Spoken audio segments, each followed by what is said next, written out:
I guess this technically counts as the first official video that I am going to upload to my channel at the new place. And I have got myself, it's a little heavy.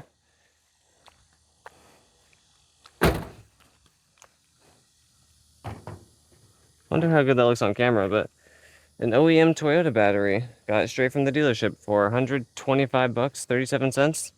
And I'm going to install it. But before I do that, I'm going to clear the codes just in case they stay around.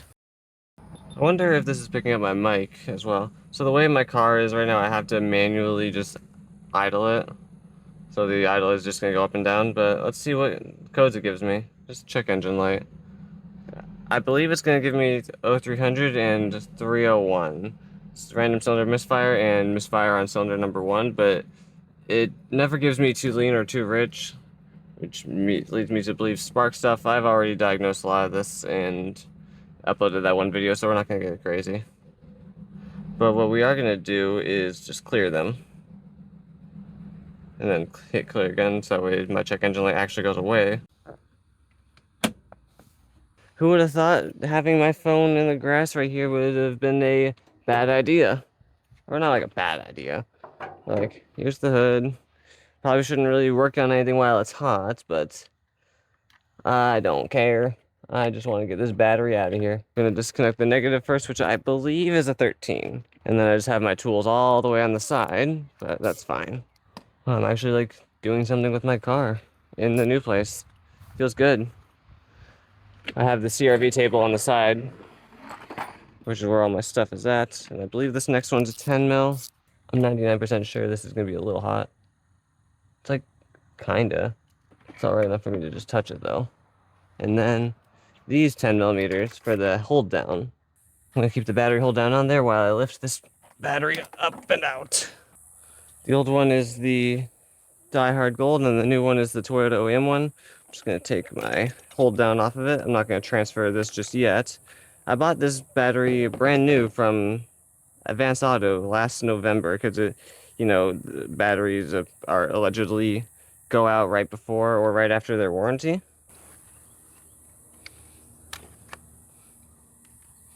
It just feels right to have this on here. I don't know. But I'm going to take the negative and positive covers off the terminals. Remember to actually do that. Note to self, park further back so that way your tripod is not on the grass and instead is on the pavement. So that way you don't have this issue. This battery's lighter. Wow. Not from an angle though. My goodness, that's still kind of heavy. And let me get the hold down in before I actually put the battery on there. Oh, I don't know if the camera can see, but I did. Oh, well, also the battery's a little too forward. That's why I can't get in the hole. There's not enough space. There's just this little hole right here, I think. Nope, further down. Further down. So, I can barely even see it, actually, honest. Got it. Oh, the camera did not pick up any of that. I can 100% guarantee the camera didn't even see that. There we go. 10 millimeter for the positive terminal, which I do actually want to go back and redo this positive terminal wiring with copper crimps, like 1-gauge crimps or something. That'll be, whenever I do the 2ZZ swap, I will have a lot of the miscellaneous parts that I will be installing. Like I want to get new power steering rack bushings because why not? And I think another thing or two while I'm in there, I have a parts list. I see where we're getting at. This negative terminal is a little bit larger than the older one, or than the one on the other battery. It's on there. And we just tighten it down. All right.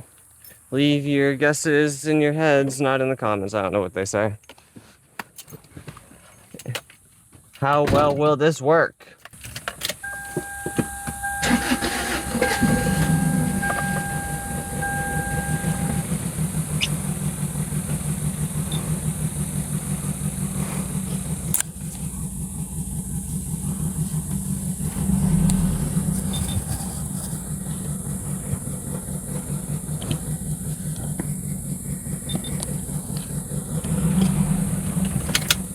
It's also new battery on a hot engine, so that's interesting.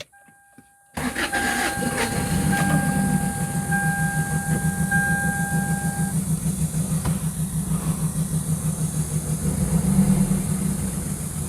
mean, so far it's a good sign that my cluster lights aren't exactly flashing. What if I turn the AC on? Oh, nope, same issue. Did the check engine light just come on? I think so. No, it didn't. Well, I think the AC has its own issues as well because the switch keeps on coming on and off. Oh, nope, there's the cluster lights flashing again. I mean, I'd rather have the Toyota battery in here anyways than the DieHard one. Who would have thought that didn't fix my issue? But at the same time, my issues did start whenever I put that DieHard battery in here. So, brand new OEM Toyota battery did not fix my issue. Wow. You know, this is what, I mean, the battery wasn't too expensive to begin with. For me, at least. I was able to safely spend 100-something bucks on a battery and get my core charge back. But, proper diagnosis is key to a good repair, and the only diagnosis I did was assumption. But, that will be it for this one. I'm going to edit the house project video eventually, and then I will have a different part installation coming up soon, so stay tuned.